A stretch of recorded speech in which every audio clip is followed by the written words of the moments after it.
Bonjour et bienvenue sur le plateau de Batijournal TV. Nous sommes sur la Wood Arena à Lyon, salon Eurobois 2026 et j'ai le grand plaisir d'accueillir... Ah, on recommence. Excusez-nous. Ça, je garde.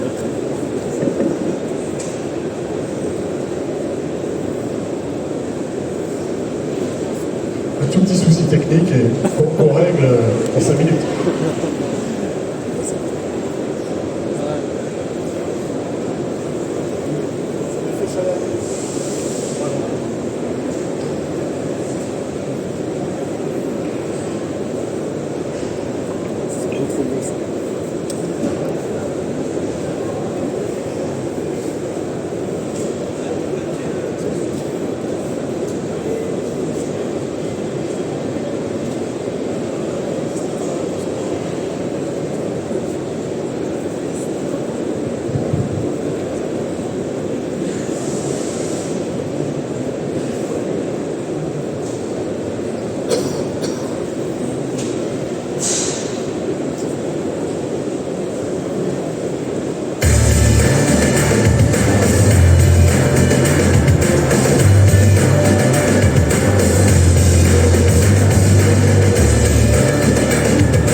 Bonjour et bienvenue sur le plateau de Batijournal TV.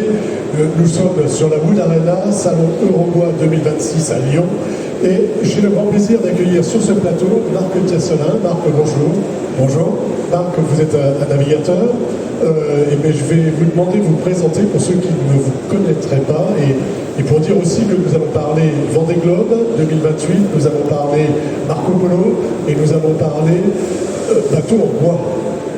Tout à fait. Alors moi, je suis navigateur professionnel. J'ai réalisé 5 tours du monde, 4 Vendée Globe. J'ai été 2 fois deuxième des tours du monde. J'ai le numéro 2 mondial. J'ai fait 24 transats. Je vous la fais courte. Près de 270 compétitions internationales, nationales et internationales. Et je navigue depuis l'âge de 10 ans. J'ai bossé sur tous les bateaux possibles. Et l'autre point et le lien avec ce salon, c'est que j'ai fait très jeune, je suis rentré très jeune à l'école Boulle, parce qu'au début de ma vie, donc là je parle dans les années 70, je souhaitais devenir luthier. Donc j'ai fait 3 ans à Boulle en ébénisterie, en marqueterie et en dessin. Et ça a été quelque chose d'extraordinaire déjà. Et quand on va parler du projet futur, c'est le lien que je fais entre mon histoire passée, le Vendée Globe que j'ai couru plein de fois, et puis les transats, et puis un projet innovant. Donc le Vendée Globe que vous avez couru plein de fois, mais que vous avez envie de recourir, c'est ça, avec un bateau un peu particulier. Mais pourquoi vous relancez aujourd'hui dans ce défi du Vendée Globe 2028 ? Alors à l'origine, c'est plus à l'envers cette fois, c'est plus le projet du bateau qui m'a fait me dire et pourquoi pas repartir sur le Vendée Globe sur un bateau comme ça. Je m'explique, on est sur un bateau qui sera une première mondiale, c'est un bateau décarboné à hauteur de 70%. Pour vous donner une petite idée, les bateaux du Vendée Globe, ce sont des IMOCA. Un IMOCA, donc c'est les bateaux qui font le Vendée Globe, la Route du Rhum, la Transat Jacques Vabre et d'autres courses. Ils font à peu près 20 mètres de long sur 6 mètres de large, pèsent entre 8 et 9 tonnes et portent jusqu'à plus de 600 mètres carrés de voilure. C'est des bateaux qui demandent entre 80 000 heures et 100 000 heures de travail pour être créés, du dessin de l'architecte jusqu'à la mise à l'eau. Je fais des chiffres en gros, je ne rentre pas dans les détails. Moi j'en ai eu 5, j'en ai construit de A à Z 2. Et le bateau que je propose, le projet que je propose, c'est un bateau décarboné à hauteur un bateau classique, c'est 700 tonnes de CO2, et là, ça serait 200. Donc c'est vraiment une différence. C'est aussi beaucoup moins cher, ça utilise beaucoup moins de matière. Et l'idée, c'est de mêler à la fibre synthétique, qui est le carbone ou les résines, de la fibre naturelle. D'accord, on ne reconstruit pas un dracar, c'est ça, ni une pirogue.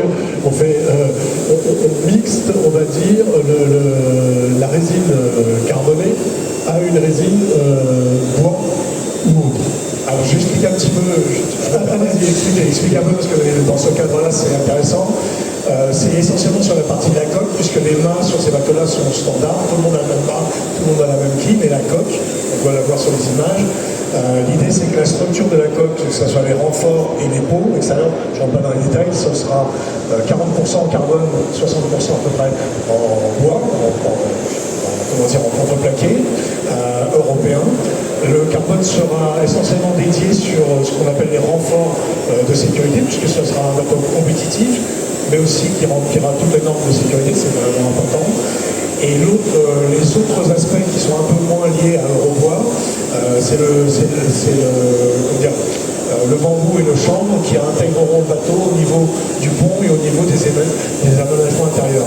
L'idée, c'est vraiment d'être sur 4 piliers: le carbone déclassé, le bois, le haut, le bambou et le chanvre, et de faire un bateau qui soit un véritable laboratoire et dans lequel les essais que l'on va faire puissent être réplicables dans d'autres industries comme la construction, l'automobile ou l'aviation.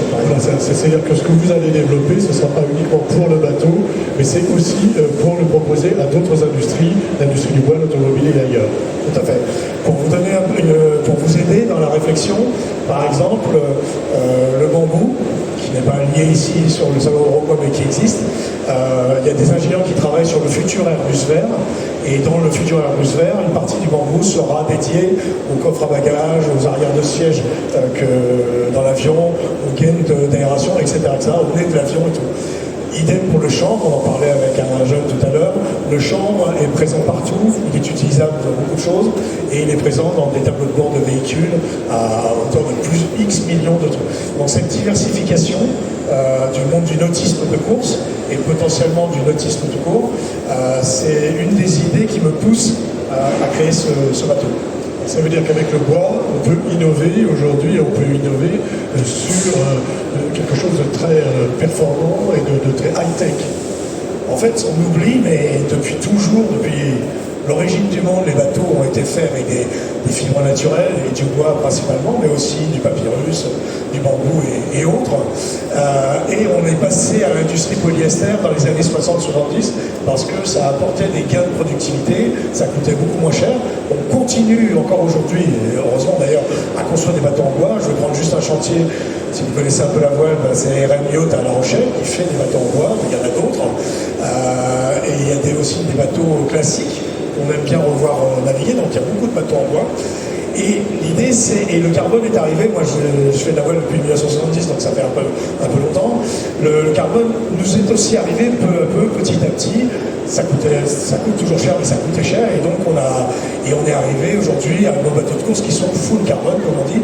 Et donc une des idées, c'est ça, c'est de décarboner la performance, de décarboner la construction. Aujourd'hui, est-ce que vous pouvez atteindre, vous êtes sûr d'avoir les mêmes performances avec ce type de matière que la matière carbonée, ou est-ce qu'il y a un risque que ce soit plus lourd, que ce soit moins facile pas à manier, hein, j'y connais rien, donc je vais dire des bêtises, mais ça reste un bateau. Ça reste un bateau. Enfin, je veux dire, est-ce que c'est un bateau qui va vous permettre d'aller aussi vite que les autres, ou est-ce que le fait qu'on mette du bois va vous ralentir peut-être un peu? Alors en fait, au niveau du poids, on est sur 1,5% d'écart, et je dirais que le poids, c'est pas forcément l'essentiel, parce que en fonction de ce que l'on met sur un bateau, même si on met 10 millions d'euros sur un bateau full carbone, on sera peut-être plus lourd qu'un bateau comme celui-là. Donc le poids n'est pas un problème. La seule vraie grosse différence qui a changé beaucoup la performance, que ce soit en Formule 1, en aviation ou en nautisme, en navigation, c'est la raideur. Et le bois est par principe plus souple que le carbone. Et donc c'est le seul point sur lequel, ce n'est pas un point négatif, mais c'est un point à travailler, c'est de conserver une certaine raideur. Et en termes de performance, l'idée c'est aussi d'avoir les mêmes performances, en tout cas de s'en approcher. Et j'en termine. Moi ça ne m'inquiète pas trop, et c'est aussi pour ça que j'ai placé le bateau avant ma participation ou ma présence dans un projet comme ça. C'est que je trouve que des gens qui ont vécu comme moi toutes ces générations de nautique, qui a construit plein de bateaux et tout, on est aussi là pour passer le bébé, je dirais, aux générations futures. Et c'est une des grandes forces de ce projet-là. Voilà, l'idée c'est une forme de passage. Tout à fait. Je reviens sur la raideur. Pourquoi c'est important la raideur? La raideur apporte la performance, c'est-à-dire qu'il n'y a pas de déformation, tout ça. Ça n'a pas que des avantages. Hein. La raideur fait que ça casse beaucoup. Donc au début, sur les bateaux carbone, on a tous moi un peu moins que les autres d'ailleurs, quelque part j'ai eu une belle étoile. On a beaucoup cassé des mâts, des coques, des cordages à carbone, donc on a progressé dans la construction nautique. À savoir une chose quand même, cette construction-là n'est pas contre le carbone, je précise. Parce qu'il y a des gens qui disent oui, mais c'est l'un contre l'autre, on peut toujours opposer les choses. Non, non. La dimension carbone, j'en parle pas beaucoup parce que là on est au salon Eurobois, mais la dimension carbone elle est aussi intéressante dans ce projet-là, je fais une assise.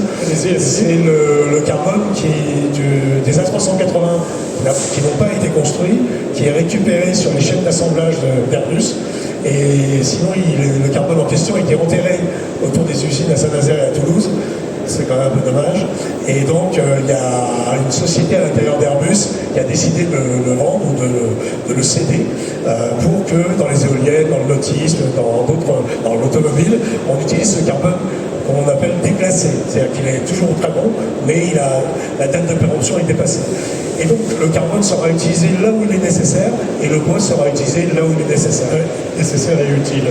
On en est où aujourd'hui de ce bateau? Est-ce qu'il est dessiné? Est-ce que vous pouvez nous donner un peu un calendrier? Alors le bateau est dessiné en partie. Alors il faut savoir que ces projets-là, c'est une des forces, c'est une des contraintes et une des difficultés que j'ai faites, parce que j'ai eu 11 grands projets dans cette vie, entre les grands bateaux et les plus petits, c'est la recherche de fonds qui est la plus délicate et la plus dure. C'est plus dur qu'un Vendée Globe, et c'est plus long surtout. Et donc là je suis dedans depuis une bonne année maintenant. Je connais la sauce. C'est pas dire qu'on traverse une petite crise en plus, donc ça fait une couche intermédiaire qui est assez dure à dépasser. Là, la dimension dessin est posée. J'ai énormément travaillé l'an passé, en 2025, sur les 4 filières, carbone, bois, bambou et chanvre, entre autres, et résine aussi, avec Arkema, sur des résines biosourcées. On est prêt sur beaucoup de choses, et puis c'est des fonds qui manquent, et on a des partenaires, mais plutôt de secondaires, de plus petits, qui sont prêts à partir de l'aventure. Donc appel au peuple. Oui, on va appeler ça comme ça. Non, et il est vrai, je me permets parce que je suis dans l'enceinte, je me suis promené hier, ça m'a touché de retourner voir les compagnons de vue, voir le WorldSkill et tout ça, parce que je fus ambassadeur du WorldSkill pour le MEDEF en 2018-2019. C'était de retrouver, je me suis fait l'effet d'un enfant dans un magasin de bonbons, parce que j'ai toujours travaillé de mes mains toute ma vie, et de voir les équipements anti-embouteillage, les matériaux, toutes les technologies diverses et variées qui sont dans ce salon, je me suis dit si j'arrivais à toucher l'ensemble des exposants d'Eurobois, ça serait génial. Alors, pas forcément que pour la dimension financière, mais d'entraîner l'ensemble des exposants, ça serait une première victoire, on va dire. Et votre lien avec Eurobois? Alors avec Eurobois, c'est l'intérêt déjà d'Eurobois pour ce projet, et ensuite c'est la possibilité effectivement de s'aider mutuellement. Si les délais sont tenus, ce bateau devrait naîtra fin 2027, donc il sera opérationnel en 2028. Si je ne m'abuse, le salon reviendra en 2028, donc ça serait extraordinaire. Alors peut-être pas d'amener le bateau ici, par le Rhône, toujours. J'avais baptisé mon précédent bateau, on l'avait baptisé à Paris sur la Seine, donc on ne sait jamais. Mais on peut amener un bateau, à échelle plus réduite, avec tout le cloisonnage en bois, avec tout ce qu'il compose, en plein milieu, là où est Foussier par exemple, je dis n'importe quoi, mais en plein milieu, ça pourrait être, je dirais, un accomplissement, quoi. L'accomplissement, ce serait que ce soit terminé, enfin qu'on puisse présenter les choses à Eurobois dans 2 ans, sachant que dans 2 ans c'est le Vendée Globe, donc il faut dans 3 ans, vous serez en pleine préparation. Oui, tout à fait. Et ce que j'insiste là-dessus, parce qu'on ne voit pas forcément, les sponsors que j'ai eus dans le temps, n'imaginez pas ce que c'était que la naissance d'un bateau. La naissance d'un bateau, c'est, donc je disais, entre 80 000 et 100 000 heures de travail, c'est 1 an et demi du papier jusqu'à la mise à l'eau, et c'est que des gens qui sont passionnés.